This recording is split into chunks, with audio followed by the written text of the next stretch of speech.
चलो तो शुरुआत करते हैं महाविस्फोट सिद्धांत की। कॉपी पेन आपका तैयार होना चाहिए। सिद्धांत जितना समझाऊंगा उतना ही लिखाऊंगा, बहुत अच्छे से समझेंगे भी और लिखेंगे भी, है ना। सिद्धांत के बारे में हमें कितने विषय बिंदुओं को ठीक से देखना है, पहले तो ये समझो। सबसे पहले विषय बिंदुओं के बारे में समझो। देखो, यहां पहले मैं हेडिंग डाल देता हूं, महाविस्फोट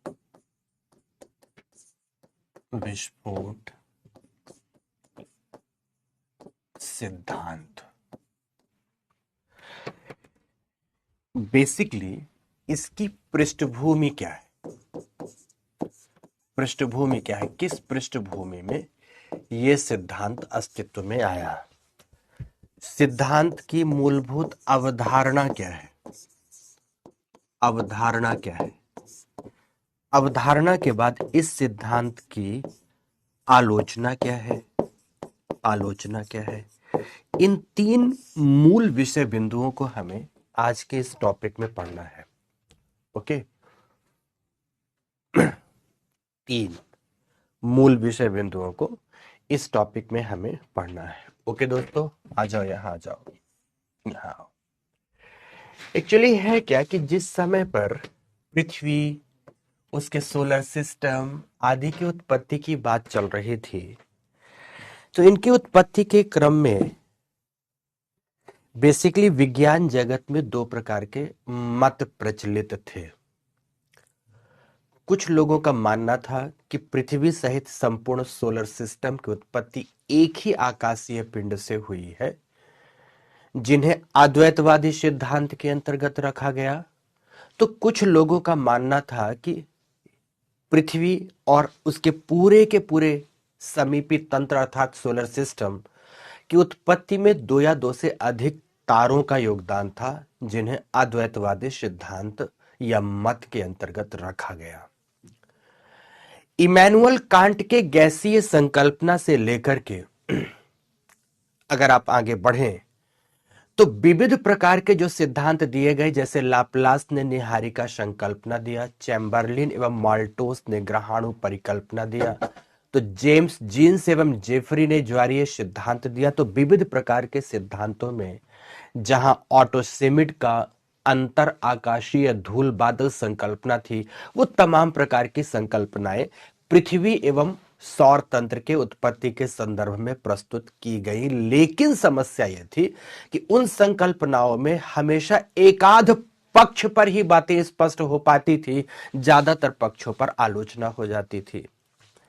विज्ञान जगत तब तक किसी बात को पूर्णता से स्वीकार नहीं करता है, जब तक कि जिस विषय बिंदु की बात चल रही हो उस विषय बिंदु के अधिकांश पक्षों का स्पष्टीकरण ना आ जाए। लेकिन इससे पूर्ववर्ती सिद्धांतों में हमेशा समस्याएं ही बनी रही। उन समस्याओं के निराकरण में एक नया सिद्धांत आता, लेकिन वह फिर से समस्याओं से ग्रसित हो जाता। इस आलोक में दोस्तों 1960 के दशक में एक बेल्जियम के विद्वान थे जिनका नाम था जॉर्ज लैमिट्रे। उन्होंने बिग बैंग थ्योरी का प्रतिपादन किया। लेकिन इसे इतनी सरलता से नहीं समझना, इसको बढ़िया से समझना सिस्टमैटिक तरीके से कि आखिर जॉर्ज लेमेट्रे इस सिद्धांत का प्रतिपादन करने से पहले किन किन चीजों को आधार के रूप में रखते हैं। ये तमाम विषय बिंदु समझेंगे तब जाकर मैं इस सिद्धांत के बारे में आपको पढ़ाऊंगा, लिखाऊंगा, समझ सब आते हैं। देखो समझो, शुरुआत होती है दोस्तों इस कहानी की 1920 से। 1920 में एक खगोलवेत्ता हैं, खगोलवेत्ता थे, अब है तो नहीं दोस्तों, जिनका नाम था एडविन हबल। क्या नाम था? एडविन हबल नाम था। एडविन हबल ने एक टेलीस्कोप बनाया जिसको आप हबल टेलीस्कोप के नाम से जानते हैं, हबल दूरदर्शी यंत्र के नाम से जानते हैं। इसके माध्यम से इन्होंने अंतरिक्ष को झांकने का प्रयास किया, देखने का प्रयास किया, और देखते हुए इन्होंने एक बात प्रामाणिक स्तर पर कही कि चूंकि दो आकाश गंगाओं के बीच की दूरी बढ़ रही है, चूंकि विभिन्न आकाश गंगाओं के बीच की दूरी बढ़ रही है, या दूसरी बात इन्होंने कही कि विभिन्न आकाश गंगाएं एक दूसरे से दूर जा रही हैं, इसका मतलब ही है कि ब्रह्मांड का प्रसार हो रहा। कैसे? जैसे समझो, माना कि दोस्तों एक आकाश गंगा ये है, दूसरी आकाश गंगा ये है, तीसरी आकाश गंगा ये है। जब एडविन हबल ने देखा तो ये आकाश गंगा यहां पहुंच चुकी थी, ये आकाश गंगा यहां पहुंच चुकी थी, ये आकाश गंगा यहां पहुंच चुकी थी। मानो कि ऐसा ये देख रहे हैं, ऐसा देख रहे हैं कि अपने स्थान पर नहीं, जैसे इसको 1 2 3 कहें तो अब ये 1 डैश पे पहुंच चुकी है, ये 2 डैश पर पहुंच चुकी है, ये 3 डैश पर पहुंच चुकी है।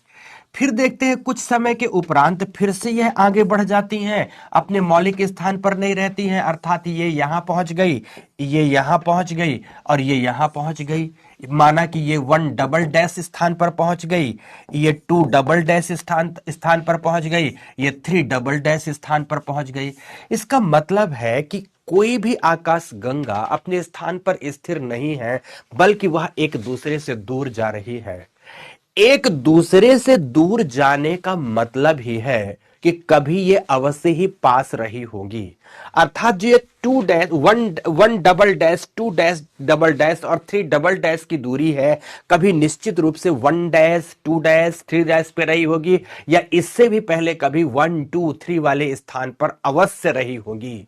लेकिन समय के साथ इनमें फैलाव हो रहा है। तो चूंकि हमारा जो ब्रह्मांड है मूल रूप से आकाशीय पिंडों से ही बना है, आकाश गंगाओं के समूह से ही बना है, इसलिए हमारे ब्रह्मांड का भी निश्चित रूप से फैलाव हो रहा है। इसी बेसिस पर एडविन हबल ने पहली बार बात की कि ब्रह्मांड स्थिर नहीं है, बल्कि क्या हो रहा है, ब्रह्मांड का फैलाव अभी भी चल रहा है, फैलाव हो रहा है, हो रहा है। समझते जाना सिद्धांत को, ठीक है ना। इन्होंने ये बात, एडविन हबल ने ये बात अपने द्वारा टेलीस्कोप बनाया और अपने टेलीस्कोप के माध्यम से जो बात इन्होंने परीक्षण किया उस बात को बताया, तर्कतः बताया कि इस कारण से मैं ऐसा कह सकता हूं कि ब्रह्मांड की जो दूरी है वह स्थिर नहीं, बल्कि अभी भी प्रसार को प्राप्त कर रही है। पहली बात यहां समाप्त होती है। अब दूसरी बात ध्यान से सुनना। दूसरी बात, इसको फर्स्ट में डाल देता हूं दोस्तों, फर्स्ट। अब सेकंड बात ध्यान से। सेकंड बात 1920 से लेकर 1930 के बीच की बात करता हूं। इस बीच में 2 ब्रिटिश विद्वान खगोलवेत्ता थे, एक का नाम था जेम्स जीन्स और एक का नाम था जेफरी। जेम्स जीन्स, ये सारे नाम आपके लिए जरूरी है कहीं ना कहीं, और दूसरा नाम था जेफरी। जेम्स जीन्स एवं जेफरी ने ब्रह्मांड के उत्पत्ति के संदर्भ में तो नहीं, लेकिन पृथ्वी एवं सौर तंत्र के उत्पत्ति के संदर्भ में, पृथ्वी एवं सौर तंत्र के उत्पत्ति के संदर्भ में दोस्तों ज्वारीय संकल्पना दिया, टाइडल हाइपोथेसिस दिया। लेकिन ज्वारीय संकल्पना की अत्यधिक आलोचना की गई। ज्वारीय संकल्पना केवल एक पक्ष बता पाने में सफल रहती है और रही है कि हमारा जो सोलर सिस्टम के प्लैनेट्स हैं, उन ग्रहों के बीच की दूरी किस प्रकार से फैली है तथा उनकी आकृति कैसी है। ऐसा क्यों है कि बृहस्पति आकार सबसे बड़ा है, फिर बृहस्पति से जैसे जैसे बाह्य ग्रहों की ओर जाते हैं ग्रहों का आकार छोटा होता है, या आंतरिक ग्रहों की ओर जाते हैं तो ग्रहों का आकार छोटा होता जाता है। लेकिन यह बताने में भी असफल इसलिए हो जाते हैं क्योंकि 2-3 इन पर आलोचनाएं लगती हैं। पहली बात तो यह आलोचना लगती है कि अगर इस प्रकार का क्रम व्यवस्थित होता तो मंगल पृथ्वी की तुलना में बड़ा होना चाहिए था, छोटा क्यों है, यह भी एक आलोचना का पक्ष बनता। तो दूसरा पक्ष बनता है कि अगर जिस ज्वार की बात आप कर रहे हो अगर सूर्य से निकला है तो सूर्य एवं ग्रहों के पदार्थ में समानता क्यों नहीं है। तमाम बातें हैं, तमाम बातें हैं। ओके, एक बिटिया है सुप्रिया गौतम, इसको ज्यादा ही प्रॉब्लम होता है। सुप्रिया ध्यान रखना, क्लास में हो, कान खोलकर सुनना, कुछ दिक्कत है तो कम परीक्षा। सही बताऊं कि इनके सिद्धांत को नकार दिया गया, लेकिन एक सबसे बड़ी बात आती है कि ये कुछ ऐसे लोग अपने सिद्धांतों के माध्यम से अस्तित्व में आ जाते हैं जो कि कोई भी सिद्धांत अगर दिया जाएगा अगला तो उसकी आलोचना जरूर करेंगे। अगर आप मेरी बात को स्वीकार नहीं करते हो, ध्यान से क्या कहेंगे कि अगर आप मेरी बात को स्वीकार नहीं करते तो मैं तुम्हारी बात को भी स्वीकार तो नहीं ही करूंगा। जेम्स जीन्स एवं जेफरी इसी तरह के व्यवहार अब आगे स्पष्ट करने लगे। अब उस व्यवहार का परिणाम क्या हुआ? व्यवहार का परिणाम हुआ दोस्तों कि 1930 में इंटरनेशनल ज्योग्राफिकल कांग्रेस के तहत एक लगभग 30 वर्ष का युवा वैज्ञानिक 30 वर्ष का युवा वैज्ञानिक बेल्जियम का विद्वान था जॉर्ज एबे लैमिट्रे। इसने अपना एक रिसर्च पेपर पढ़ा और रिसर्च पेपर पढ़ा, उसका नाम दिया बिग बैंग। क्या नाम दिया उसने? बिग बैंग नाम दिया। ध्यान रखना अभी कहानी 1930 की है, सिस्टमेटिक रूप से आपको पहुंचाता हूं वहां पर। इसने पहली बार जेम्स जीन्स एवं जेफरी जैसे विद्वानों से अनुमति लेते हुए अपना एक शोध पेपर पढ़ने की अनुमति मांगी कि क्या मैं सोलर सिस्टम की उत्पत्ति के संदर्भ में अपना मत प्रकट कर सकता हूं। इन्होंने अनुमति प्रदान की और जब जॉर्ज लेमैट्रे ने अपना शोध पत्र पढ़ा तो जेफरी उसका बेहद मजाक बनाते हैं और बोलते हैं तेरा रिसर्च नहीं है, ये बिग बैंग आइडिया है। क्या बोलते हैं? ये तेरा रिसर्च नहीं है बल्कि क्या है? बिग बैंग आइडिया है। और बिग बैंग आइडिया कहते हुए दोस्तों इसके रिसर्च पेपर को उठाते हैं और कुछ इस तरह से हवा में लहराकर फेंक देते हैं।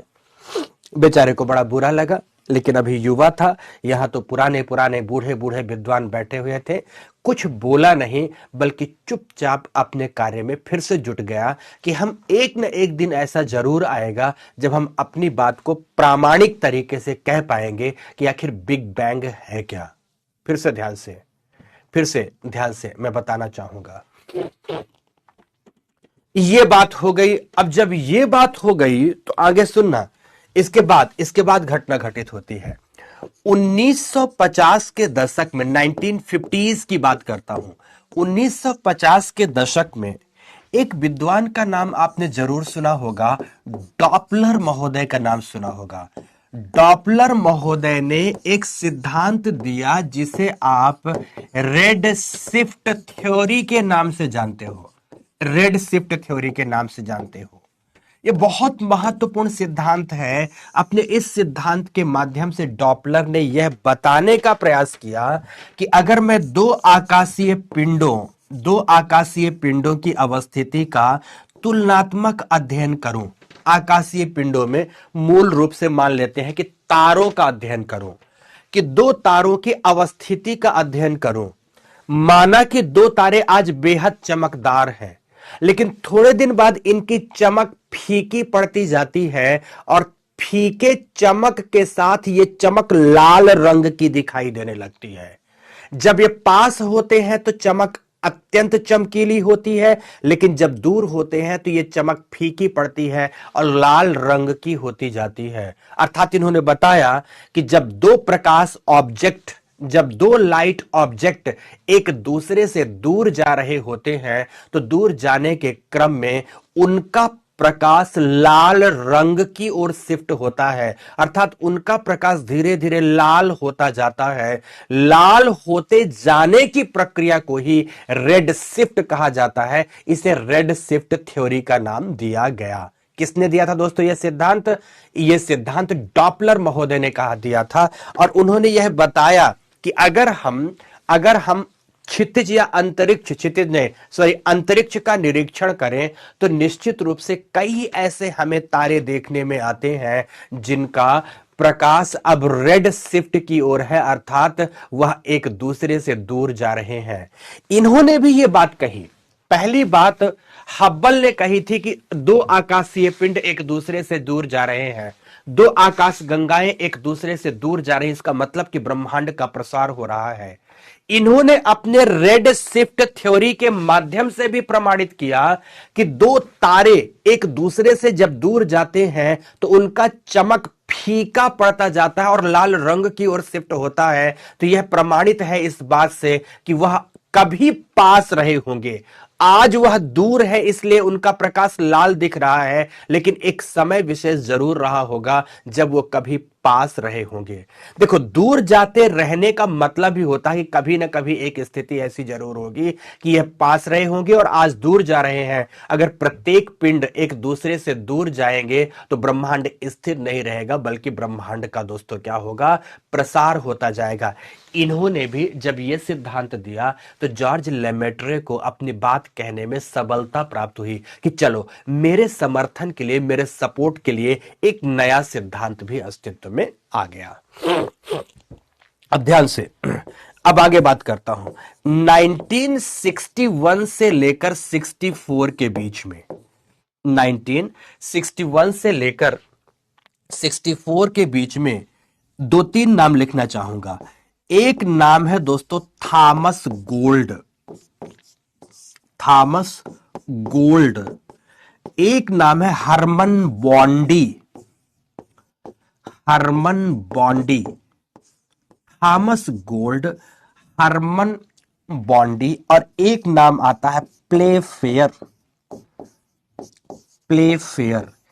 इन दोनों लोगों ने ब्रह्मांड के संदर्भ में एक अद्भुत रहस्य सुलझाया। क्या बताया इन्होंने? इन्होंने स्टीडी स्टेट थ्योरी का प्रतिपादन किया। STEADY theory, steady state theory का प्रतिपादन किया। स्थिर अवस्था सिद्धांत, हिंदी में क्या कहते हैं इसको? स्थिर अवस्था सिद्धांत, स्टीडी स्टेट थ्योरी का प्रतिपादन किया। अब आपके मन में जरूर होगा कि सर ये सिद्धांत क्या है, ये सिद्धांत क्या? तो समझो ना दोस्तों मेरे मुझसे ये बात।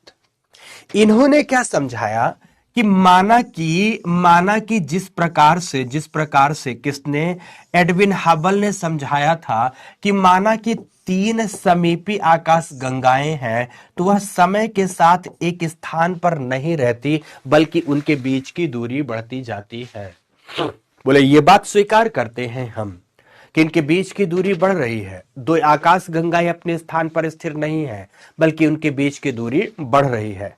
अगर दूरी बढ़ेगी तो दूरी बढ़ने के क्रम में माना कि यह बिंदु था तो एक आकाश गंगा इधर की ओर गई और यहां पहुंच गई, दूसरी आकाश गंगा इधर की ओर गई और यहां पहुंच गई, तीसरी आकाश गंगा इधर की ओर गई और यहां पहुंच गई।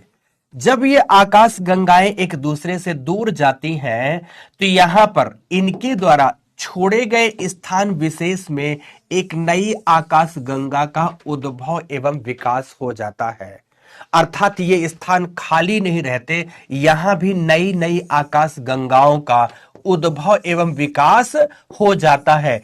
खाली स्थान ब्रह्मांड में ऐसा नहीं रहता है। जैसे इनके बीच की दूरी बढ़ी तो इनके बीच की बढ़ी हुई दूरी के बीच में जो डार्क मैटर्स हैं और एनर्जी पार्टिकल्स हैं, वह डार्क मैटर एवं एनर्जी पार्टिकल एक नई शिशु, एक नई नवजात आकाश गंगा का निर्माण कर देते हैं। धीरे धीरे वही आकाश गंगा वृहद आकार धारण करती है। समझ रहे मेरी बात की नहीं? तो यही सिद्धांत कि जैसे दो आकाश गंगाओं के बीच की दूरी बढ़ी तो उनके बीच एक नई आकाश गंगा जन्म लेकर उस दूरी की भरपाई कर देती है। फिर से, जैसे दो आकाश गंगाओं के बीच की दूरी बढ़ी तो उनके बीच एक नई आकाश गंगा जन्म लेकर दूरी की भरपाई कर देती है। इसलिए दो आकाश गंगाओं के बीच प्रसार के बावजूद, फैलाव के बावजूद, कुछ समयांतराल के उपरांत अवस्था की देखिए, स्टीडी स्टेट थ्योरी के संदर्भ में दूरी की अवस्था को देखें तो लगभग समान ही बनी रहती है। इसी बात को इन्होंने कहा स्टीडी स्टेट थ्योरी। बोलते हैं कालांतर में यह आकाश गंगाएं भी एक दूसरे से दूर जाएंगी। जब यह आकाश गंगाएं एक दूसरे से दूर जा रही होंगी तो इनके द्वारा खाली किए गए स्थान पर एक नई आकाश गंगा का जन्म हो जाएगा। तो इस तरह से ब्रह्मांड में नए नए पिंडों का सृजन अभी भी हो रहा है, नई नई आकाश गंगाओं का सृजन अभी भी हो रहा है। किससे हो रहा है? जो अंतरिक्ष में फैला हुआ डार्क मैटर एंड एनर्जी है, उनसे इनका सृजन अभी भी हो रहा है। और सृजन के कारण दो आकाश गंगाओं की सापेक्षिक दूरी हमेशा समान बनी रहती है। यह समान दूरी बने रहने वाली दशा को या सिद्धांत को ही इन्होंने स्टेडी स्टेट थ्योरी कहा। बेसिकली यह सिद्धांत थॉमस गोल्ड एवं हरमन बॉन्डी द्वारा दिया गया था, जिसका समर्थन चार्ल्स प्लेफेयर ने किया। किसने किया दोस्तों? चार्ल्स प्लेफेयर ने किया है। इनका समर्थन बेसिकली चार्ल्स प्लेफेयर ने किया। समझ रहे हैं मेरी बात कि नहीं? तो जब 1960 के आरंभिक दशक दशा में इन्होंने इस प्रकार के सिद्धांत का प्रतिपादन कर दिया, डॉपलर रेड शिफ्ट के माध्यम से बातें सामने आ भी गई थी। और 1960 तक आते आते दोस्तों जो एडविन हब्बल ने बात कही थी उसे और कई बार कई तरीके से प्रमाणित किया जा चुका था। अब फिर कहानी आती है 1965-66 के आसपास की कहानी और आगे बढ़ती है दोस्तों। अब दोस्तों हम बात आते हैं 1965-66 के आसपास। इस वर्ष में फिर से अंतरराष्ट्रीय ज्योग्राफिकल कांग्रेस का एक महासम्मेलन होता है। समझना बहुत अच्छे से, अंतरराष्ट्रीय ज्योग्राफिकल कांग्रेस का एक महासम्मेलन होता है। इस महासम्मेलन में इस बात पर सबसे गहन विचार विमर्श किया गया कि बाकी तो चलो सब ठीक है, हम ये क्यों अभी तक नहीं सुलझा पा रहे हैं कि आखिर हमारे सोलर सिस्टम की या हमारे पृथ्वी की उत्पत्ति हुई किस प्रक्रिया से है। सारे के सारे जितने भी अभी तक के मत या सिद्धांत हैं, मत या परिकल्पनाएं हैं, वह इतना ज्यादा आलोचनाओं से भरी पड़ी है कि उन आलोचनाओं के आधार पर तो कोई सिद्धांत दिया जाना संभव है नहीं। तो आखिर हम कौन सी ऐसी बात को स्वीकार करें कि दुनिया के समक्ष ब्रह्मांड की उत्पत्ति की, पृथ्वी की उत्पत्ति की, सोलर सिस्टम की उत्पत्ति के गहरे रहस्य को सुलझा पाए। सब लोगों ने अपने अपने तरीकों से अपने अपने मत प्रकट किए, अपने अपने तरीकों से सब ने मत प्रकट किए।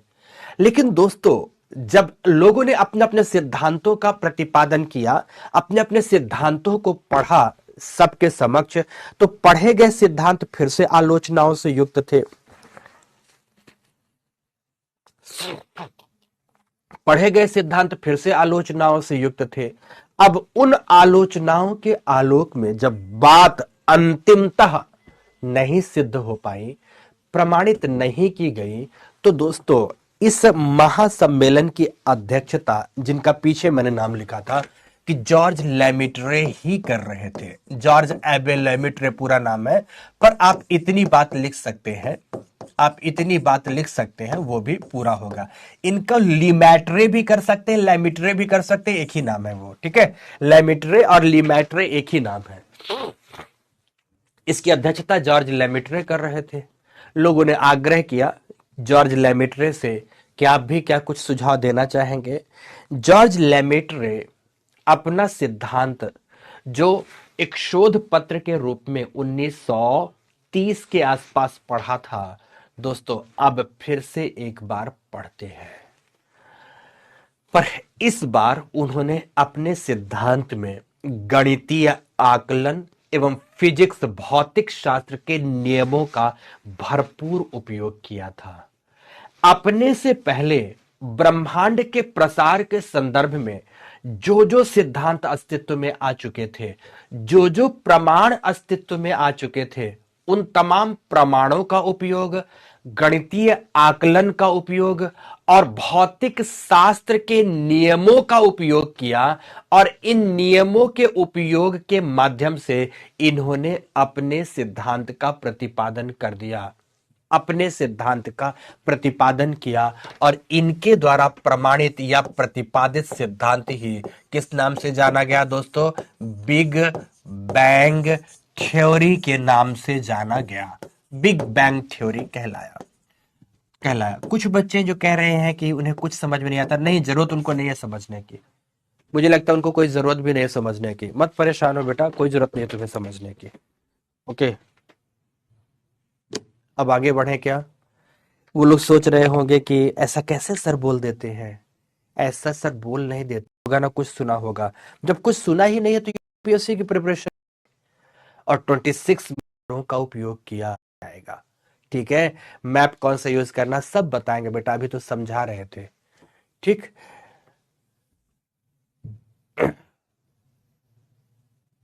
बढ़े आगे अब। ओके, ये मत समझना कि मैं रूड एंड रफ बात कर रहा हूं आपके साथ दोस्तों। आपको डरा नहीं रहा, आपको डांट रहा हूं कि एटलीस्ट पढ़ना तो शुरू कर दो। कुछ नहीं पढ़ोगे, कुछ भी नहीं पढ़ोगे तो लिखना शुरू करना है आज आपको यहां पर। चलिए शुरू करते हैं।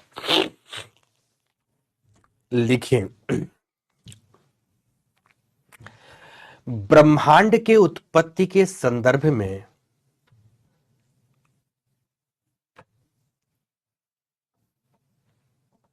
ब्रह्मांड के उत्पत्ति के संदर्भ में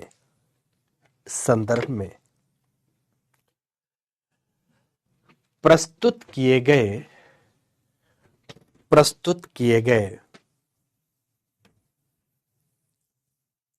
विभिन्न सिद्धांतों या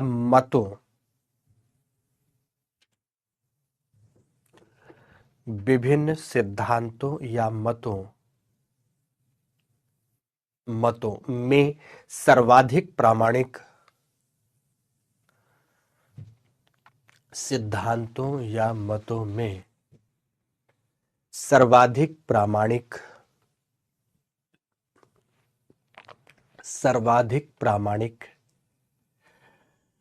जॉर्ज अबे लैमिट्रे द्वारा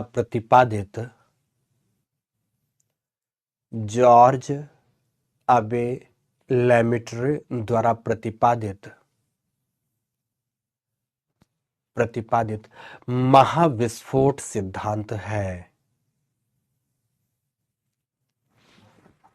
महाविस्फोट सिद्धांत है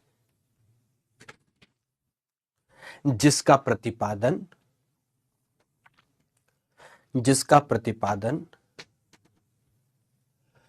1960 के दशक के मध्य में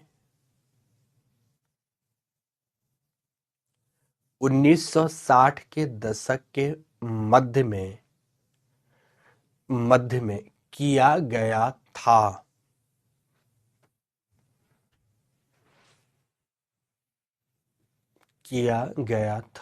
1960 के दशक के मध्य में किया गया था। पूर्ण विराम लिख दिया इतना। फिर लिखेंगे, पैरा चेंज कर दो या उसी पैरा में भी लिख सकते हो, चेंज कर दो पैरा। लिखो, इस सिद्धांत से पूर्व पहले की बात करनी है, ठीक है ना। इस सिद्धांत से पूर्व 1920 में इनके बारे में लिखना है। 1920 में एडविन हबल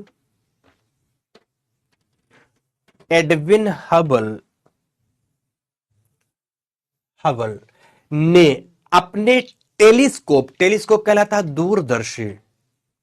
एडविन हबल ने अपने दूरदर्शी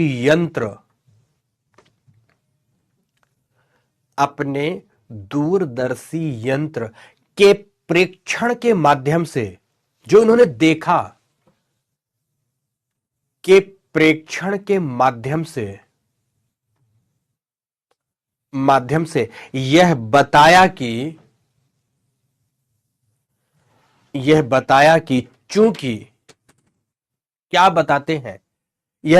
कि चूंकि दो आकाश गंगाएं समय के साथ दो आकाश गंगाएं समय के साथ एक दूसरे से दूर जा रही हैं, एक दूसरे से दूर जा रही है। इससे स्पष्ट होता है कि क्या स्पष्ट होता है? नैन्सी पांडे गलत पढ़ा था। इससे स्पष्ट होता है कि ब्रह्मांड का अभी भी प्रसार या फैलाव हो रहा है।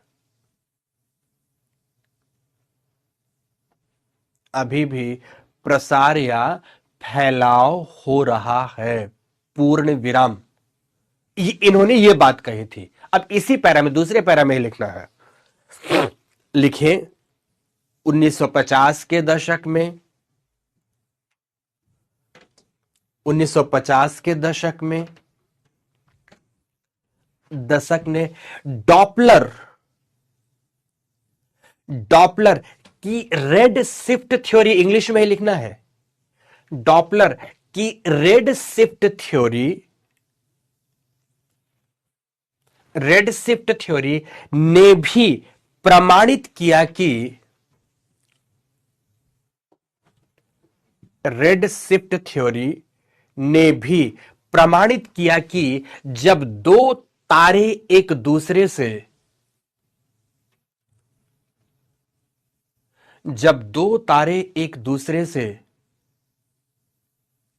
दूर जा रहे होते हैं, ऑप्शनल के बारे में बच्चे पूछ रहे हैं, पहले यह बात बताता हूं, लास्ट में बताऊंगा। दूर जा रहे होते हैं तो उनका प्रकाश फीका पड़ता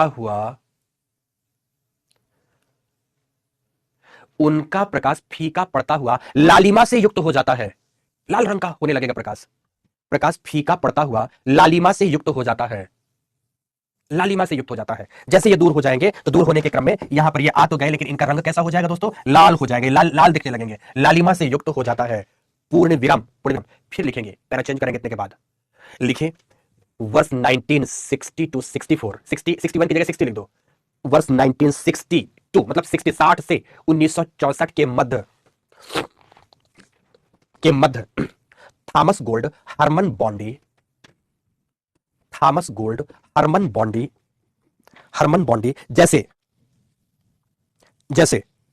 जैसे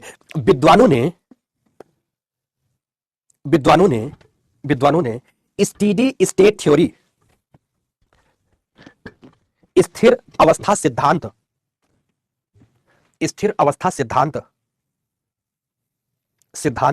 का प्रतिपादन किया, स्टीडी स्टेट थ्योरी का प्रतिपादन किया पूर्ण विराम लगाकर। इस सिद्धांत के अनुसार आकाश गंगाएं समय के साथ परस्पर दूर होती जाती हैं।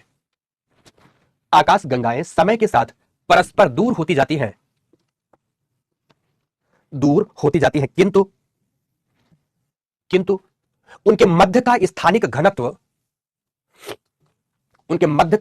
घनत्व हमेशा समान बना रहता है।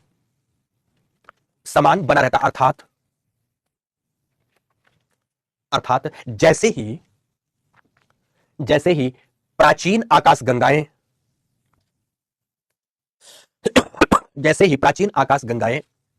गति मतलब गति करती हुई परस्पर दूर जाती हैं, एक दूसरे के सापेक्ष, इसका मतलब हो गया परस्पर दूर जाती हैं, तो उनका स्थान एक नई आकाश गंगा ले लेती है, जिसका उद्भव ये आती कहां से, तो वो भी बात लिखा देते हैं, जिसका उद्भव अंतरिक्ष में फैले हुए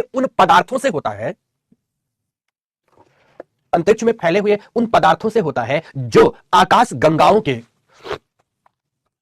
जो आकाश गंगाओं के निर्माण के लिए रिस्पॉन्सिबल होते हैं, रिस्पॉन्सिबल मतलब जिम्मेदार होते हैं, आकाश गंगाओं के निर्माण के लिए रिस्पॉन्सिबल होते हैं, रिस्पॉन्सिबल होते हैं, पूर्ण विराम, पूर्ण विराम लिखे, लिखे यहां पर लिखना है कि इनके द्वारा, पूर्ण विराम के बाद इनके द्वारा प्रमाणित इस सिद्धांत, इनके द्वारा प्रमाणित या प्रतिपादित, प्रतिपादित लिखे, प्रतिपादित इस सिद्धांत का समर्थन फ्राइड हॉयल, फ्राइड हॉयल महोदय ने किया, फ्राइड हॉयल महोदय ने किया, इनने इसका समर्थन कर दिया। थॉमस गोल्ड एवं हरमन बॉन्डी ने स्टेडी स्टेट थ्योरी जो दिया, इसका समर्थन किसने कर दिया? फ्राइड हॉयल ने किया। पूर्ण विराम, पैरा चेंज करो फिर से, लिखो इन तमाम विषय बिंदुओं,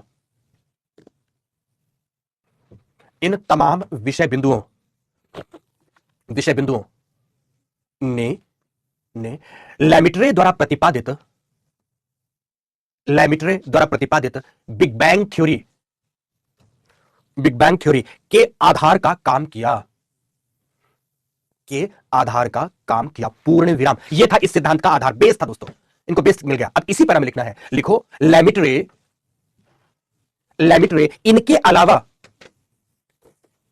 लैमिट्रे इनके अलावा गणितीय आकलन, गणितीय आकलन मैथमेटिकल कैलकुलेशन, गणितीय आकलन एवं भौतिक शास्त्र मतलब फिजिक्स, गणितीय आकलन एवं भौतिक शास्त्र के विविध नियमों के अनुप्रयोगों का, भौतिक शास्त्र के विविध नियमों के अनुप्रयोगों का उपयोग भी इस सिद्धांत के प्रतिपादन में किया, प्रतिपादन में किया। पूर्ण विराम, पूर्ण विराम, बात समाप्त हो जाती है यहां पर। अब इसके बाद बिग बैंग थ्योरी की अवधारणा आती है कि आखिर बिग बैंग थ्योरी के बारे में इन्होंने कहा क्या क्या था। अब अवधारणा की बात आती है, तो अवधारणा के पक्ष को बहुत ध्यान से सुनेंगे। अभी तो आपने आधार सुना था, अब अवधारणा में इन्होंने क्या समझाया, तो अवधारणा को समझो। यहां पर अवधारणा के संदर्भ में इन्होंने कहा, इनकी पहली बात ध्यान से सुनना, इन्होंने कहा, शुरुआत इनकी कहां से होती है कि आज से लगभग 15 अरब वर्ष पूर्व, बिलियन ईयर अगो, ध्यान से 15 बिलियन ईयर अगो, 15 अरब वर्ष पूर्व ब्रह्मांड, जो आज दृश्य एवं अदृश्य ब्रह्मांड दिखता है, उसका समस्त पदार्थ एक केंद्र में अवस्थित था। बहुत ध्यान से सुनना, फिर से इन्होंने क्या कहा, सिद्धांत की शुरुआत यहां से होती है कि आज जितना भी ब्रह्मांड के तमाम पदार्थ दिखते हैं आपको, या दृश्य ब्रह्मांड के अलावा अदृश्य ब्रह्मांड के भी पदार्थ थे, वह समस्त पदार्थ आज से लगभग 15 अरब वर्ष पूर्व एकल केंद्र में समाहित थे, सारा इकट्ठा था। समझो एक परमाणविक बिंदु के रूप में अवस्थित था, और यह परमाणविक बिंदु चूंकि अकेला था, इसलिए इसका नाम इन्होंने दिया सिंगुलैरिटी। सिंगुलर होने की वजह से इसका नाम क्या हुआ दोस्तों? सिंगुलैरिटी हो गया।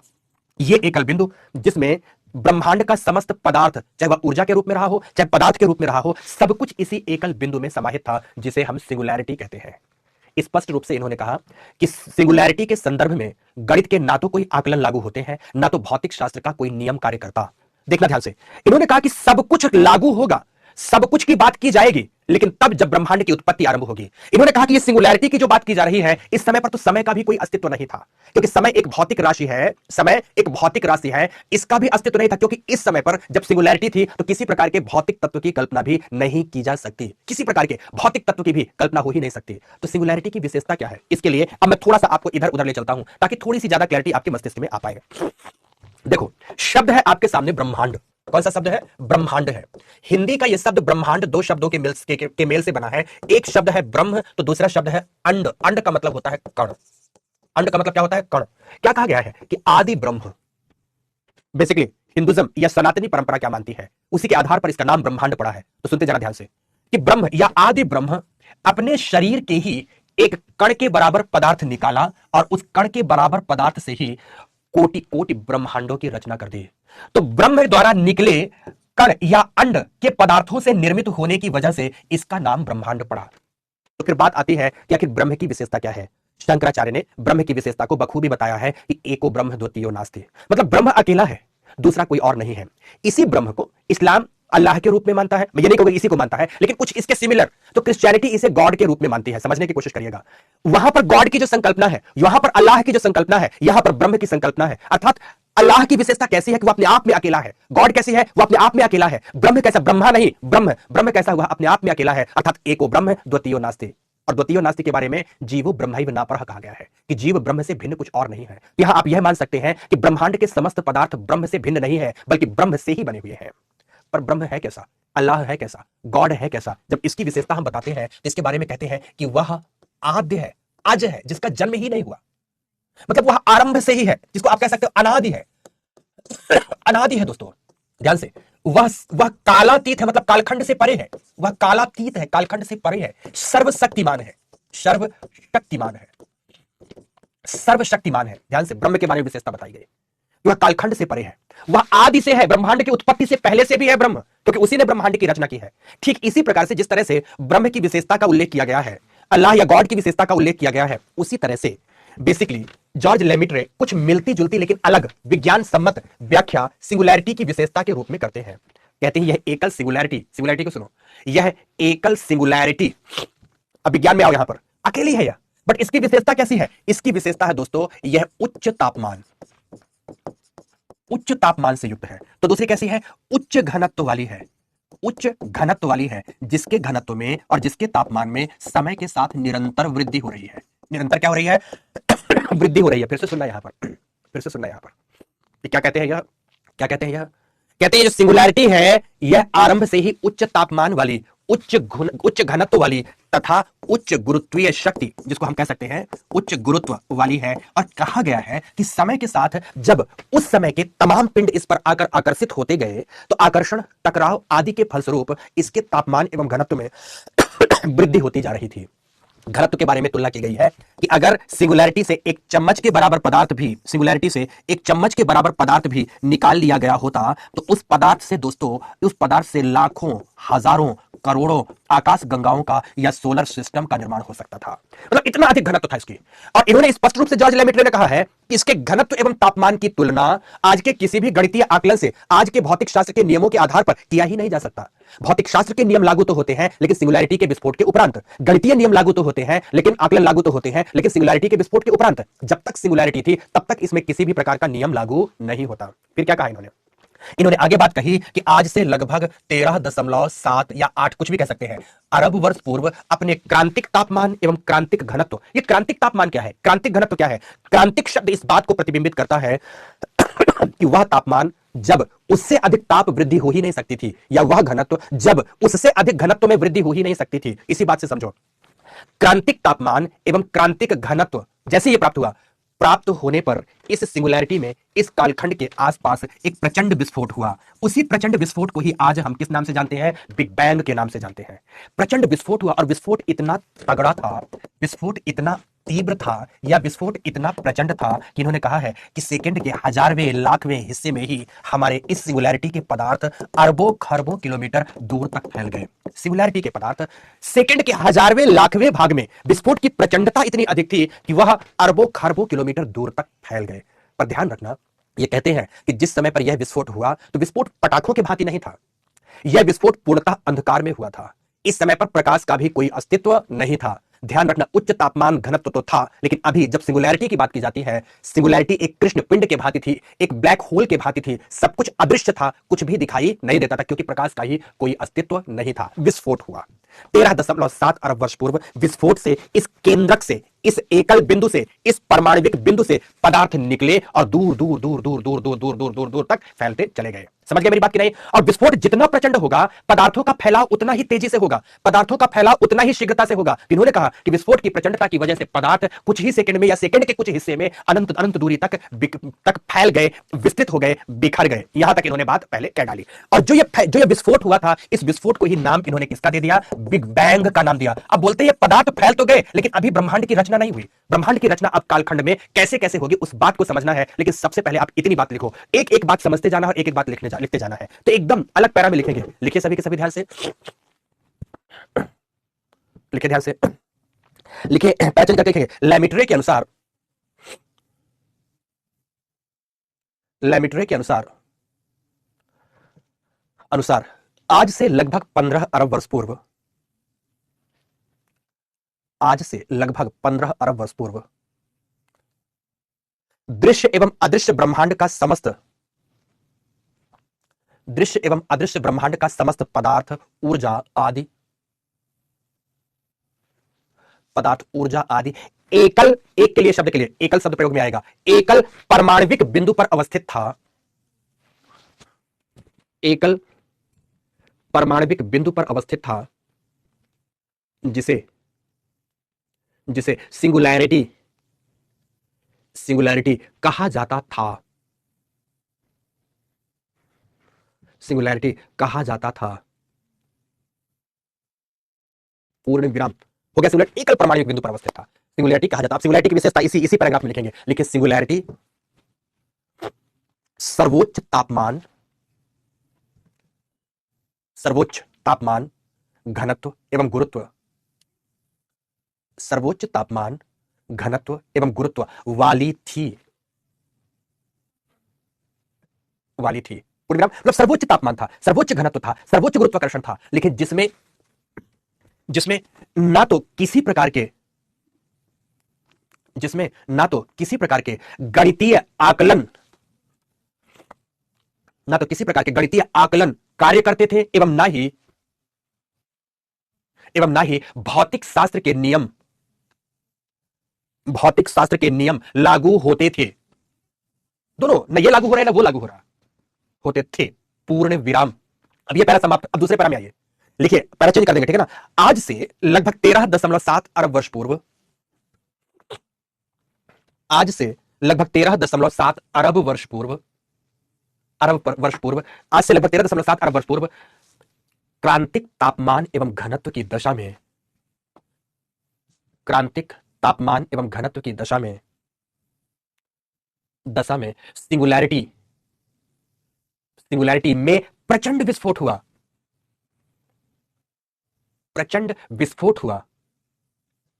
सिंगुलैरिटी में प्रचंड विस्फोट हुआ, जिसे आज हम बिग बैंग के नाम से जानते हैं।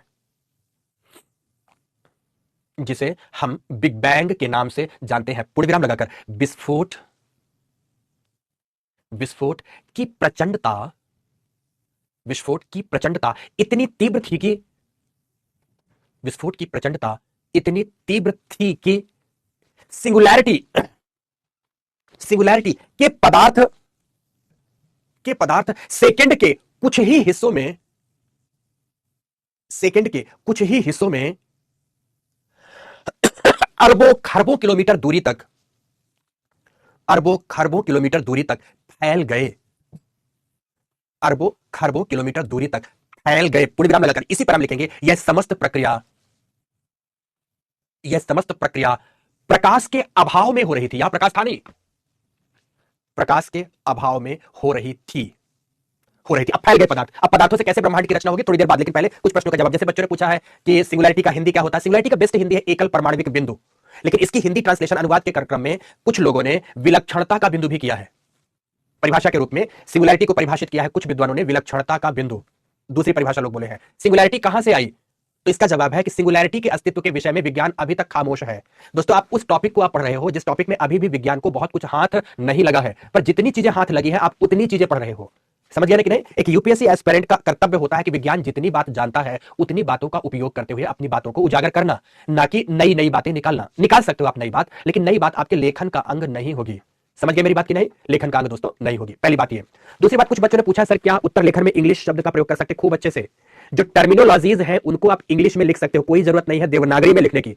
चाहो, अगर आपको लगता है नहीं सर मुझे देवनागरी में लिखना है तो लिख दो, कोई उससे अंतर नहीं पड़ जाएगा। बट अगर इंग्लिश शब्द, इंग्लिश टर्मिनोलॉजी आप इंग्लिश में ही लिखते हो तो आपका आंसर इनरिच माना जाता है, उसमें अंक नहीं कटते दोस्तों, उसमें अंक नहीं कटते हैं। इस बात को भी ध्यान रखना है, ठीक है।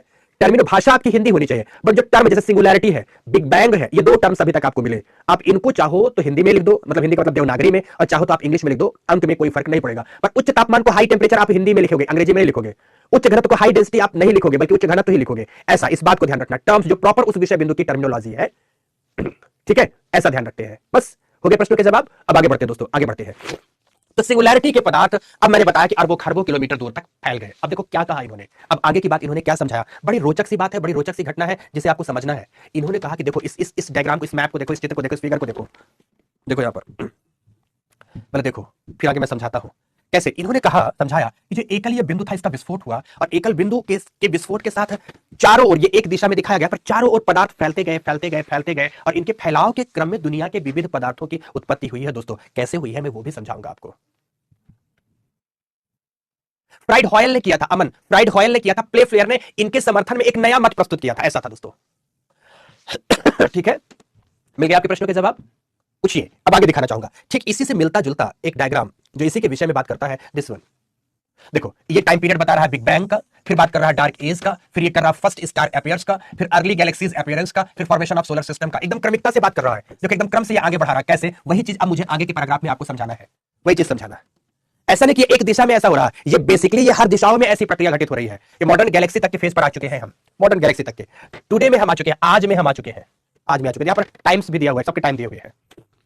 अब मैं बढ़ूं आगे, ध्यान से, बहुत अच्छे से इस बात को समझना जो समझाने जा रहा हूं। अब ध्यान से, बिग बैंग हुआ, लेकिन मैंने आपको क्या समझाया कि बिग बैंग हुआ तो, लेकिन चूंकि प्रकाश का अस्तित्व नहीं था, इसलिए सब कुछ आरंभ में अंधकार में हो रहा था। सब कुछ का किसमें हो रहा था? अंधकार में हो रहा था, डार्क था सब कुछ। भले तापमान अधिक था, ऊर्जा उच्च थी, लेकिन सब कुछ डार्क में था दोस्तों, सब कुछ डार्क डार्क एवं डार्क था। कैसे? अब इस बात को समझो।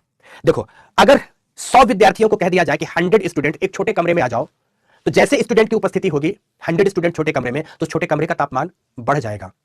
लेकिन अगर कह दिया जाए 100 स्टूडेंट एक बड़े हॉल में बैठ जाओ, तो हॉल के तापमान में कमी आ जाएगी। अब कह दिया जाए 100 स्टूडेंट एक बड़े से गांव में बैठ जाओ, तापमान का फर्क ही नहीं पड़ेगा, ऐसा होगा। कुल मिला के कहने का मतलब, जब कई ऑब्जेक्ट पास पास होते हैं तो तापमान उच्च होता है, लेकिन जैसे ही ऑब्जेक्ट दूर दूर जाते हैं तो इनके दूर जाने के प्रभाव से तापमान में कमी आने लगती है। इस बात को अब ऐसे उदाहरण से समझो।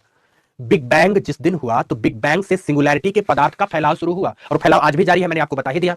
जैसे जैसे ब्रह्मांड का प्रसार या फैलाव होता गया, तो ब्रह्मांड के फैलाव के साथ साथ एक बड़ी महत्वपूर्ण बात है कि तापमान में गिरावट आई। तापमान में क्या आई दोस्तों? गिरावट आई क्रमशः। तब से लेकर आज तक ब्रह्मांड के तापमान में गिरावट आती ही जा रही है। इस बात को समझना है आपको, मतलब समझो तब कितना प्रचंड तापमान रहा होगा। अभी भी ब्रह्मांड के फैलाव के साथ तापमान में गिरावट आ ही रही है, तो तापमान में गिरावट आई। ओके, तापमान में गिरावट के साथ, सिस्टमेटिक रूप से ध्यान रखना, तापमान में गिरावट के साथ बिग बैंग से बिखरे हुए जो पदार्थ थे, उन बिखरे हुए पदार्थों ने सबसे पहले फंडामेंटल पार्टिकल्स का निर्माण किया। उन फंडामेंटल पार्टिकल्स में ही आते हैं पॉजिट्रॉन, तमाम आते हैं, पॉजिट्रॉन आते हैं, न्यूट्रॉन आते हैं, न्यूट्रॉन आते हैं, इलेक्ट्रॉन आते हैं, न्यूट्रिनो आते हैं, न्यूट्रिनो आते हैं। तो कुल मिलाकर मेरे कहने का मतलब है कि आरंभ में तापमान की गिरावट से कुछ विशेष फंडामेंटल पार्टिकल्स का निर्माण हुआ, और वह फंडामेंटल पार्टिकल आगे जब अस्तित्व में आते हैं तो वह न्यूट्रॉन, न्यूट्रिनो, ध्यान से, क्वार्क पार्टिकल्स के रूप में, किस पार्टिकल के रूप में? क्वार्क कणों के रूप में। अब इतना आपको याद नहीं करना है, कोई जरूरत नहीं है, कि कणों के रूप में अस्तित्व में आते हैं। ये जो फंडामेंटल पार्टिकल्स बने, सुनते जाना बहुत ध्यान से, फंडामेंटल पार्टिकल्स बने, इन्हीं में इलेक्ट्रॉन, प्रोटॉन एवं न्यूट्रॉन, ध्यान से, इलेक्ट्रॉन, प्रोटॉन एवं न्यूट्रॉन, ये मिलकर के प्रथम परमाणु का निर्माण करते हैं। प्रथम परमाणु का निर्माण जिसका हुआ वो था दोस्तों हाइड्रोजन। प्रथम परमाणु कौन सा बना? हाइड्रोजन परमाणु बना। लेकिन बिग बैंग की काल अवधि, जिसको हमने कहा 13.7 अरब वर्ष पूर्व, तो 13.7 अरब वर्ष पूर्व ये जो बिग बैंग की काल अवधि है, इस काल अवधि से, नोटिस करना दोस्तों, इस काल अवधि से सभी को ध्यान देना है, लगभग जिस दिन ये हुआ, लगभग 3,80,000 वर्षों तक, कितना? 3,80,000 वर्षों तक की अवधि लग गई प्रथम परमाणु हाइड्रोजन के बनने की। मतलब इतने सालों तक ब्रह्मांड का शीतलन होता गया, फैलाव तो अभी भी चल रहा है, शीतलन अभी भी चल रहा है, पर शीतलन होता गया, और शीतलन के क्रम में फंडामेंटल पार्टिकल्स का फॉर्मेशन और प्रथम एटम हाइड्रोजन के फॉर्मेशन में इतना दोस्तों, इतना अधिक समय अवधि लग गई।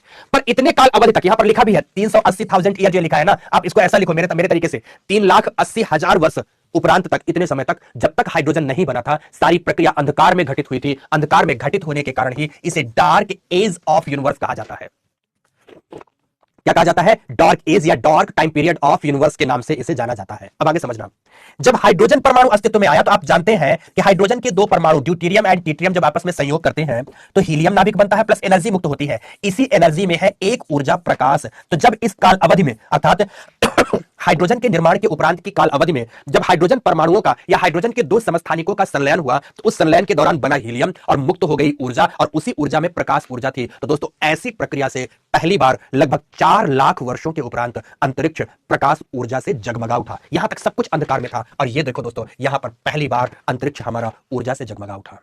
बेसिकली ये हाइड्रोजन परमाणुओं का नाभिकीय संलयन जिन स्थानों पर होता था, जिन केंद्रकों पर होता था, वहीं पर प्रकाश ऊर्जा थी। और उन्हीं केंद्रकों को ही हम, जो कि उन्हीं केंद्रकों पर चमक थी, उन्हीं केंद्रकों को हम किस नाम से जानते हैं? तारा के नाम से जानते हैं। तो दोस्तों, जो हमारा पहला तारा बना, फर्स्ट स्टार बना, वह बिग बैंग से लगभग 4 लाख वर्ष के उपरांत बना। आप ऐसा भी कह सकते हैं कि बिग बैंग से लगभग 3,80,000 वर्ष के उपरांत बना या 4 लाख वर्ष के उपरांत बना। आप ये बात बखूबी कह सकते हैं, बकायदा कह सकते हैं। अब तारा बन गया तो ये भी आप जानते हैं कि तारों का समूह ही क्या कहलाती है? आकाश गंगाएं कहलाती हैं। तारों का समूह क्या कहलाती है? आकाश गंगाएं। कुछ बच्चों ने पूछा भी था कि आकाश गंगा क्या होती है, कुछ बच्चों ने पूछा था तारा क्या होती है। मतलब इसका मतलब था कि बच्चों ने कभी जीवन में कुछ पढ़ा ही नहीं है। तो ध्यान से यहां सुनो, तारों का समूह क्या कहलाती है? आकाश गंगा कहलाती है। आकाश गंगाएं। हमारे ब्रह्मांड में, दृश्य ब्रह्मांड में 2 अरब से अधिक आकाश गंगाएं हैं। 2 अरब से अधिक आकाश गंगाएं हैं। उन आकाश गंगाओं में से एक है हमारी आकाश गंगा। उन आकाश गंगाओं में से एक कौन सी है? एक है हमारी आकाश गंगा। आप हमारी आकाश गंगा को किस नाम से जानते हैं? मंदाकिनी के नाम से जानते हैं। ये दुग्ध मेखला क्यों कहलाती है ये भी बताऊंगा, लेकिन आज नहीं, पहले इतना केवल जानो कि 2 अरब से अधिक आकाश गंगाओं में से एक है दोस्तों हमारी आकाश गंगा, जिसे आप किसके नाम से जानते हैं? मंदाकिनी के नाम से जानते हैं। हमारी मंदाकिनी की जो आकृति है वो स्पाइरल डिस्क के भांति है, और इसमें ना केवल एक स्पाइरल बैंड है, बल्कि रियल सेंस में इसमें 3 स्पाइरल बैंड्स की प्राप्ति होती है। कितने स्पाइरल बैंड्स की प्राप्ति होती है? इसमें 3 स्पाइरल बैंड्स कुछ इस प्रकार से प्राप्त होते हैं। कुछ इस प्रकार से दोस्तों प्राप्त होते हैं। तो हमारी आकाश गंगा स्पाइरल डिस्क के भांति है दोस्तों, स्पाइरल डिस्क के भांति है। और इस स्पाइरल डिस्क के एक किनारे में, किसी एक किनारे में अवस्थित है हमारा सूर्य। और हमारा सूर्य अपने पूरे परिवार को लेकर, अर्थात सूर्य के परिवार में आते हैं ग्रह, उपग्रह, क्षुद्र ग्रह, धूमकेतु आदि, अपने सारे परिवार को समेटे आकाश गंगा की केंद्र की परिक्रमा करता है। तो आकाश गंगा कितनी है? आकाश गंगा की आकृति कितनी होती है? हमारी आकाश गंगा का नाम दुग्ध मेखला कितना? ये तो कल की कक्षा में पढ़ा होगा, पर आज की कक्षा में भी यहां तक कि हमारी आकाश गंगा मंदाकिनी है। मंदाकिनी के एक सिरे पर अवस्थित है हमारा सूर्य, और सूर्य के विविध परिवारों में या विविध ग्रह तंत्रों में से एक है हमारा ग्रह पृथ्वी। तो इस प्रकार से बिग बैंग की प्रक्रिया ने जो कि समस्त आकाश गंगाओं का निर्माण किया है, इसलिए हमारी भी आकाश गंगा बनी। और हमारी आकाश गंगा में लाखों करोड़ों तारा तंत्रों में से एक तारा तंत्र है हमारा, जिसे हम सौर तंत्र कहते हैं, सोलर सिस्टम कहते हैं। और उस सोलर सिस्टम का प्लैनेट है 8, और 8 में से एक है हमारी पृथ्वी। तो कुल मिलाकर ब्रह्मांड की उत्पत्ति की व्याख्या के क्रम में पृथ्वी की उत्पत्ति की व्याख्या जॉर्ज लेमेट्रे ने कुछ इस प्रकार से कर दी है। इसी बात को अब मैं आपको फिर आगे लिखाने वाला हूं। तो लिखो सभी के सभी, सभी ध्यान से लिखेंगे। लिखिए, यहां तक लिखा कि पदार्थ बिखर गए। अब आगे लिखना है पैरा चेंज करके। लिखे, ब्रह्मांड के पदार्थों के फैलाव के साथ, पैरा चेंज करके लिखेंगे, ब्रह्मांड के पदार्थों के फैलाव के साथ तापमान में निरंतर गिरावट आ रही थी। तापमान में निरंतर गिरावट आ रही थी। पूर्ण विराम लगाओ, फिर लिखो, घटते तापमान के साथ सर्वप्रथम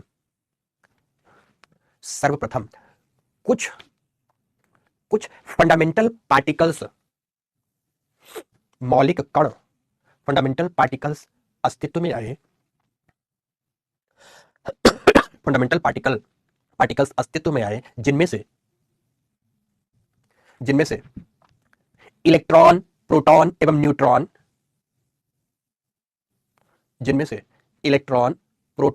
न्यूट्रॉन, के आपसी संयोग से, अभिषेक रॉय क्वेश्चन लेंगे बेटा, थोड़ा रुको, के आपसी संयोग से प्रथम परमाणु हाइड्रोजन की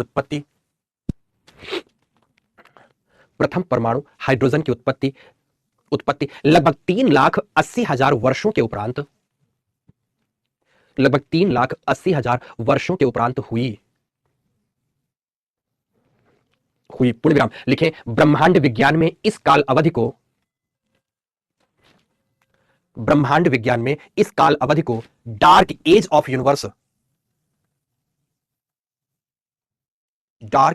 यूनिवर्स कहा जाता है। सुना वर्मा, ठीक है, मोस्ट वेलकम बेटा। डार्क एज ऑफ यूनिवर्स कहा जाता है। डार्क एज की बात आपने कर दी, ये कहा जाता है। पूर्ण विराम। लिखे, फिर पैरा चेंज करो, लिखे, हाइड्रोजन के 2 समस्थानिक, अब आइसोटोप कुछ बच्चों को नहीं पता होगा तो क्या करें, दिक्कत यह है कि बनना आईएएस पर पढ़ना नहीं है, पढ़ना पड़ेगा बेटा। हाइड्रोजन के 2 समस्थानिक, एक सिंपल लिखो, 2 हाइड्रोजन परमाणु, समस्थानिक नहीं पता तो आप इतना लिख दो, 2 हाइड्रोजन परमाणु के आपसी संयोग से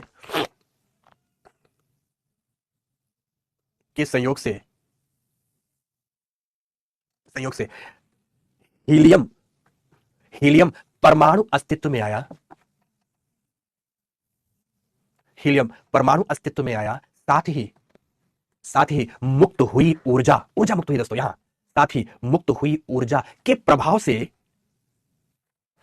से अंधकार युक्त ब्रह्मांड पहली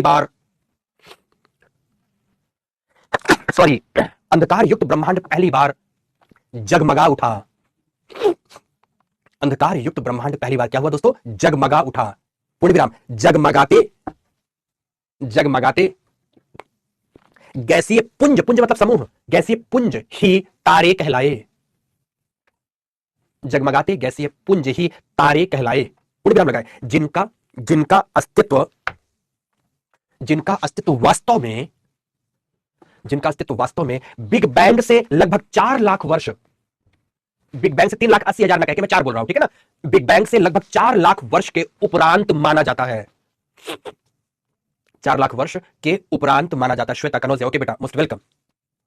माना जाता है, पूर्ण विराम, पूर्ण विराम लिखो, इसी पैराग्राफ में लिख दो, लिखो तारों का समूह ही, तारों का समूह ही आकाश गंगा कहलाता है। सुमित वर्मा, यस बिल्कुल, तारों का समूह ही क्या कहलाता था, कहलाता है आकाश गंगा कहलाता है। पूर्ण विराम लगाओ, फिर पहला चेंज करो। हमारे दृश्य ब्रह्मांड में, हमारे दृश्य ब्रह्मांड में लगभग 2 अरब आकाश गंगाएं हैं, लगभग 2 अरब आकाश गंगाएं हैं, आकाश गंगाएं हैं, जिनमें से एक है, जिनमें से एक है हमारी आकाश गंगा मंदाकिनी।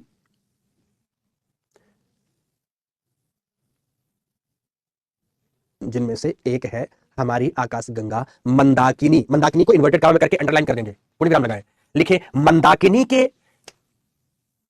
मंदाकिनी के लाखों करोड़ों, लाखों करोड़ों तारातंत्रों में से, तारातंत्रों में से, दोस्तों थोड़ी बात रोकता हूं, मुझे ये समझ में, ये पलक कौन सी चीज है यार हमारी क्लास में, ये समझ में नहीं आती है। लड़की है क्या, लड़की है कि लड़का, यहां नाम भी ले ले, ये मतलब हद, गंभीर टॉपिक पर ये लगातार तंत्रों में से किसकी वॉइस बदल जाएगी, यहां पर नरेशन बदल जाएगा। कहते हैं जिसे सौर तंत्र, सूर्य तंत्र नहीं, सौर लिखेंगे, जिसे सौर तंत्र कहते हैं, जिसे सौर तंत्र कहते हैं, सौर तंत्र कहते हैं, पूर्ण विराम, पूर्ण विराम लगाना, फिर लिखना जिसके 8 ग्रहों में से एक है, जिसके 8 ग्रहों में से एक है हमारी पृथ्वी। पृथ्वी को भी अंडरलाइन करेंगे इन्वर्टेड कॉमा में करके, 8 ग्रहों में से एक है हमारी पृथ्वी, पूर्ण विराम। और लास्ट पैरा आइए, लास्ट पर आइए। इस प्रकार से ब्रह्मांड के उत्पत्ति की व्याख्या के क्रम में, ब्रह्मांड के उत्पत्ति की व्याख्या के क्रम में, व्याख्या के क्रम में पृथ्वी के उत्पत्ति की व्याख्या हो जाती है, पृथ्वी के उत्पत्ति की व्याख्या हो जाती है, हो जाती है, पूर्ण विराम, बिग बैंग समाप्त। यह था दोस्तों बिग बैंग थ्योरी, एकदम इसकी पृष्ठभूमि से लेकर इस सिद्धांत में क्या क्या बातें कही गई, यहां तक की सारी बातें मैंने आपको समझा दी। इतने में से कोई भी दिक्कत है दोस्तों तो पूछो, बाकी आकाश गंगाएं क्या है, सूर्य क्या है, ग्रहतंत्र क्या है, सब कल की कक्षा में आएगा, पर यहां तक में से कोई प्रॉब्लम है तो पूछो। मोहित ने पहले क्लास किया है, नोट्स बनाने दोबारा जरूरत नहीं है सर, आपको पीडब्ल्यू दिल से धन्यवाद। Okay Rohit, thank you, okay most welcome बेटा। मिल्की वे गैलेक्सी, ये सब चीजें कल बात करूंगा। मिल्की वे क्यों कहते हैं गैलेक्सी को, बिल्कुल इंग्लिश में गैलेक्सी है, हिंदी में आकाश गंगा है बेटा। दृश्य एवं अदृश्य को ही अवलोकनीय एवं अवलोकनीय कहा जाता है, ठीक है। मोस्ट वेलकम, मोस्ट वेलकम, बच्चों में कोई दिक्कत नहीं है, ठीक है, मजा आ गया, ओके गुरुजी मजा आ गया। नेबुला क्या कहलाता है, गैसों का समूह, गर्म गैसों का समूह, ठीक है। आलोचना भी बताएंगे, अभी इतने में से बात, अरे आलोचना वगैरह बताएंगे, मैंने क्या कहा, अभी इतने में से कोई बात है तो, अभी तो समर्थन में प्रमाण बताएंगे, आलोचना बताएंगे, वो सब बताएंगे। Yes very good, most welcome, शानदार। देखो मुझे भी कितना अच्छा लगता है, पढ़ाया शिक्षक और शिक्षक ने पढ़ाया और सारी बातें बच्चों को क्लियर है, तो बहुत अच्छा लगता है, बहुत अच्छा लगता है, ठीक है ना। अब बच्चे मटरगस्ती करते रहे तो क्या करें, बताओ, मैं पलक को कहां से पढ़ा दूंगा, इसको मटरगस्ती केवल करनी है। अब बताओ इसको क्या बोलो, इसकी बुद्धि की स्वामिनी को, इसको कि इतनी प्लेटफॉर्म बिटिया क्लास में आती 2 घंटे के लिए चला जाए। अब आपने ये देखा सिद्धांत के रूप में देखा, तो अब सिद्धांत इन्होंने दे तो दिया, लेकिन इसका समर्थन किया जाए या ना किया जाए, इस पर तो दोस्तों विषय बिंदु बनता है। तो सबसे पहले इनके समर्थन का प्रमाण देखते हैं और आफ्टर दैट इनकी आलोचना देखेंगे। तो हेडिंग देंगे बिग बैंग थ्योरी के समर्थन में प्रस्तुत किया गया नवीन प्रमाण,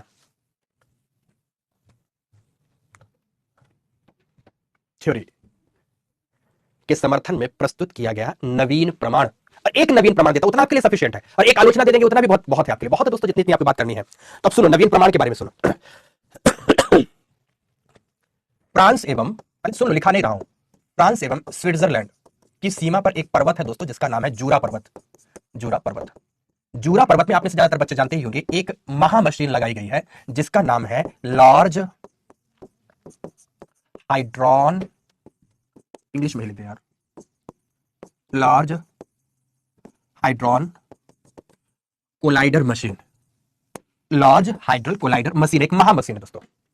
इस महामशीन में एक प्रयोग किया गया है, ये सब भूमिका है, पर प्रयोग किया गया, प्रयोग को केवल जानना है। उस प्रयोग के द्वारा एक पार्टिकल प्राप्त हुआ है। उस पार्टिकल का गुण क्या है कि उससे किसी भी प्रकार का पदार्थ निर्मित किया जा सकता है।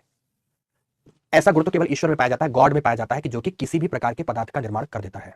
ऐसा गुण किसमें पाया जाता है? केवल ईश्वर में पाया जाता है, जो अपने में से किसी भी प्रकार के पदार्थ का निर्माण कर सकता है। तो इस महामशीन के प्रयोग से जो एक पार्टिकल मिला, इसमें विविध प्रकार के पदार्थों को निर्मित कर देने का गुण है, इसीलिए इसका नाम दे दिया गया गॉड पार्टिकल। क्या नाम दे दिया गया दोस्तों? इसका गॉड पार्टिकल नाम दे दिया गया।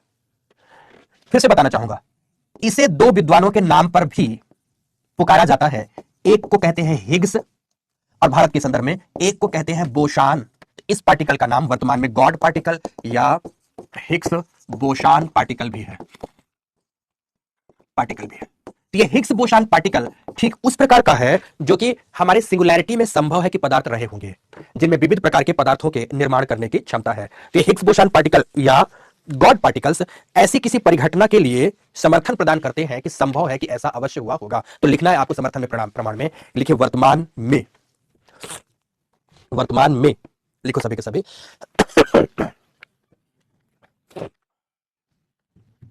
जस्ट वेट दोस्तों,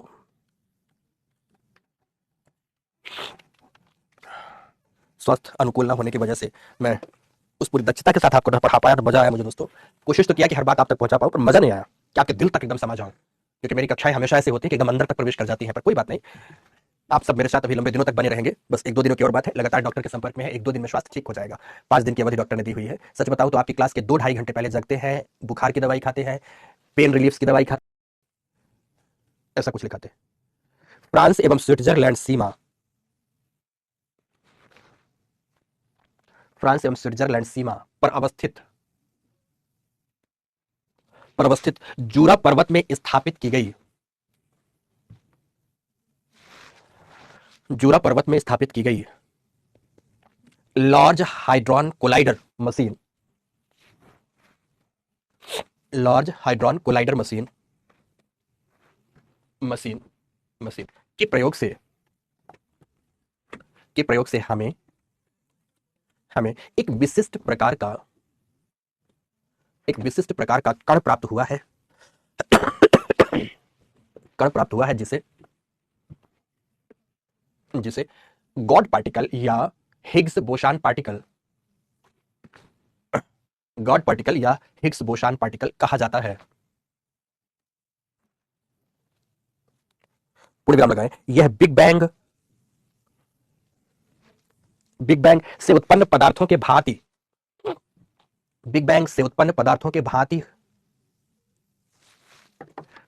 होने की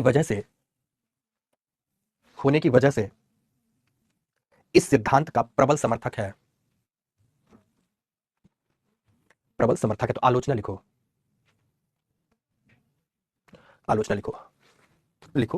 आलोचना में 1970 के दशक में प्रसिद्ध अमेरिकी वैज्ञानिक डॉक्टर एलन सैंडोज एवं एलन गुथ ने पल्सेशन थ्योरी दोलन सिद्धांत या स्पंदन सिद्धांत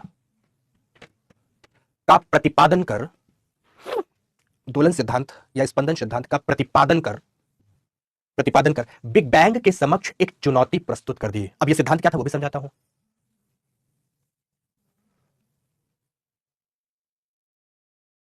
ठीक है,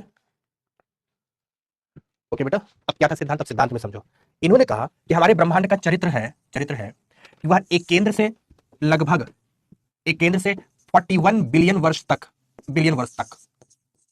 फैलता है, और फिर दोबारा इतने ही वर्ष तक फिर यह सिकुड़ता है। 39 to 41, 39 से 41 अरब वर्ष तक सिकुड़ता है। यहां बात करते हैं फैलना, यहां बात करते हैं सिकुड़ना। तो जब ये सिकुड़ता है तो एक केंद्र में आकर समस्त पदार्थ समाहित हो जाता है, जिसे सिंगुलैरिटी कहते हैं, और जब फैलता है तो ब्रह्मांड की रचना हो जाती है। फिर ये सिकुड़ेगा, फिर ये फैलेगा, सिकुड़ा फैला, बोले ये प्रक्रिया अनंत काल से चल रही है। विस्फोट का परिणाम नहीं, बल्कि यह फैलाव प्रक्रिया का परिणाम है, ऐसा बताते हैं गुथ। लिखें, इस सिद्धांत के अनुसार हमारा ब्रह्मांड अनंत काल से निरंतर फैलता एवं सिकुड़ता रहता है। निरंतर फैलता एवं सिकुड़ता रहता है, अर्थात एक केंद्र से लगभग 41 अरब वर्ष तक फैलता है। एक केंद्र से लगभग 41 अरब वर्ष तक फैलता है, फैलेगा पहले, और जितना फैलेगा तापमान में गिरावट आएगी। फैलता लिख दिया आपने, पूर्ण विराम लगाइए, लिखिए फैलाव से आई तापमान में गिरावट, फैलाव से आई तापमान में गिरावट एवं ऊर्जा की कमी से फिर सिकुड़ना आरंभ करता है।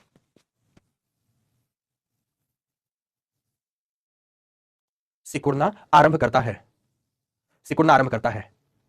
ठीक है, दीपांशे वागड्रे, मैंने देखा नहीं बेटा क्या तुमने पूछा है, पूछ लेना, भी पढ़ाने में व्यस्त था, ठीक है ना बेटा। अगर कुछ ऐसा है तो पक्का मैं तुम्हारे प्रश्न का जवाब दूंगा, लेकिन अभी पढ़ाने में व्यस्त था तो कमेंट्स की तरफ नजर नहीं गई। एक तो वैसे भी कमेंट्स के बारे में ऐसा समझना कि एक साथ इतने बच्चों के कमेंट्स आ जाते हैं बेटा कि नजर जाती नहीं, कई बार वो कमेंट्स सट से बाहर निकल जाता है, तो पहले पढ़ा लेने दो फिर पूछ लेना, ठीक है ना। क्या लिखा है, ऊर्जा की कमी से सिकुड़ने लगता है। लिखो, यह सिकुड़ने की प्रक्रिया भी 39 से 41 अरब वर्षों तक ही चलती है। 39 से 41 अरब वर्षों तक ही चलती है, जिससे ब्रह्मांड का फैला हुआ समस्त पदार्थ पुनः एक केंद्र में आकर समाहित हो जाता है। पूर्ण विराम, फिर पैरा चेंज करके अंतिम बिंदु लिखेंगे। लिखो, ब्रह्मांड की उत्पत्ति आज भी वैज्ञानिकों के लिए महत्वपूर्ण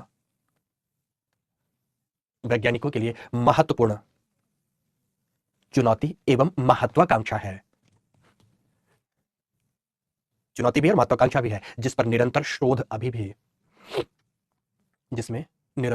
अभी भी चल रहे हैं। धन्यवाद, बात समाप्त। ये थी दोस्तों आपकी बिग बैंग थ्योरी। अब इसके बाद आपके कुछ अगर प्रश्न है तो मैं ले लेता हूं, अन्यथा आज की इस कक्षा की समाप्ति करता हूं। यस, तो केवल प्रश्न भेजेंगे, बाकी ये सब कुछ समाप्त हो गया। नरेंद्र ने पूछा है मैनेजल क्या है, मुझे नहीं पता, पक्का नहीं पता बेटा Narendra. Okay, without line notebook use करें, हाँ विदाउट लाइन नोटबुक यूज करना है पक्का। सुप्रिया ने लिखा है कि थैंक यू सर, कोई डाउट नहीं है। हाइड्रोन क्लटर, बच्चों कोई कमेंट्स रोक कर दिखा दो आप, कुछ अगर है तो। ज्योग्राफी ऑप्शनल का न्यू बैच कब आएगा? आज से ही, आज अभी ठीक 12 बजे से जियोमॉर्फोलॉजी से एकदम फ्रेश टॉपिक स्टार्ट कर रहा हूं, उसमें आ जाओ, सारी इन्फॉर्मेशन दे दूंगा। आज से ही ज्योग्राफी ऑप्शनल का पहला टॉपिक जियोमॉर्फोलॉजी स्टार्ट करने जा रहा हूं, ठीक 12 बजे से, ठीक है। आगे बढ़िए, विदाउट नोटबुक, नीचे आइए, नीचे। किसी बच्चे कोई हिंदी बहुत वीक है, क्या कर सकते हैं? कुछ नहीं कर सकते, लगातार बेटा न्यूज़पेपर पढ़ो, मैगजीन पढ़ो, इंप्रूव करो, किताबें पढ़ो, इंप्रूव करना पड़ेगा, कुछ नहीं हो सकता। No doubt, thank you sir. Mukul ने कुछ कहा, ऑप्शनल सब्जेक्ट के बारे में बता दीजिए। ऑप्शनल ज्योग्राफी ऑप्शनल क्लास से स्टार्ट हो रहा है, किसी और दिन बात करेंगे बेटा, ओके। एनसीईआरटी के बारे में बता ही दिया, दोबारा कोई बात करने की जरूरत नहीं, बहुत अच्छा पढ़ा है सर आपने, मजा आ गया सर। थ्योरी के अनुसार क्या लिखा था बच्चे ने? मनोहर ने, सर थ्योरी के अनुसार यूनिवर्स बार बार बनेगा और बार बार समाप्त होगा। बिल्कुल ठीक है, ऐसा होता ही है मनोहर। आगे बढ़िए, आगे इधर देखिए, बड़े क्वेश्चन क्या थे बच्चों के। सर बाकी आकाशगंगा में कोई रहता, बिल्कुल रहता होगा, कल बात करेंगे उस पर, आकाशगंगा के बारे में। सर वो आंसर आपने नहीं बताया था कि मैप में कंट्री में कौन शेप में क्यों नहीं। अब इसकी बात अभी मैप की बात कहाँ से आ गई मोहिनी? गलत जगह गलत प्रश्न करोगे तो कहाँ से जवाब आएगा? हिस्ट्री ऑप्शनल बैच कब आएगा पता नहीं, अभी अनाउंसमेंट हो जाएगा। सर इस टॉपिक को साइंस की तरह पढ़ना क्या? बिल्कुल साइंस ही है। ओके, अब देखो किसी कोई ऐसे खास प्रश्न तो दिखे ना जिनके मैं जवाब दूं। ओके, तो दोस्तों आज की ये क्लास यहीं पर समाप्त होती है। धन्यवाद दोस्तों, बहुत धन्यवाद। कल से भी क्लास का टाइमिंग यही रहेगा। वो तमाम बच्चे जो आज तक के डेमोन्स्ट्रेशन क्लास में थे, अब एडमिशन ले लेंगे तभी कल से उपस्थित हो पाएंगे, अन्यथा उन तमाम बच्चों के लिए क्लास कल से बंद कर दी जाएगी जिनका अभी एडमिशन नहीं है। तो रजिस्ट्रेशन आज ही कराएं दोस्तों, ताकि कल से कक्षाओं का लाभ उठा पाए। कल हम लोग अपने आकाश गंगा के बारे में, सोलर सिस्टम के बारे में पढ़ेंगे और ऐसा ही पढ़ते हुए एक एक करके आगे बढ़ते जाएंगे। आज की इस कक्षा की समाप्ति यहीं पर करता हूं। धन्यवाद, बहुत धन्यवाद।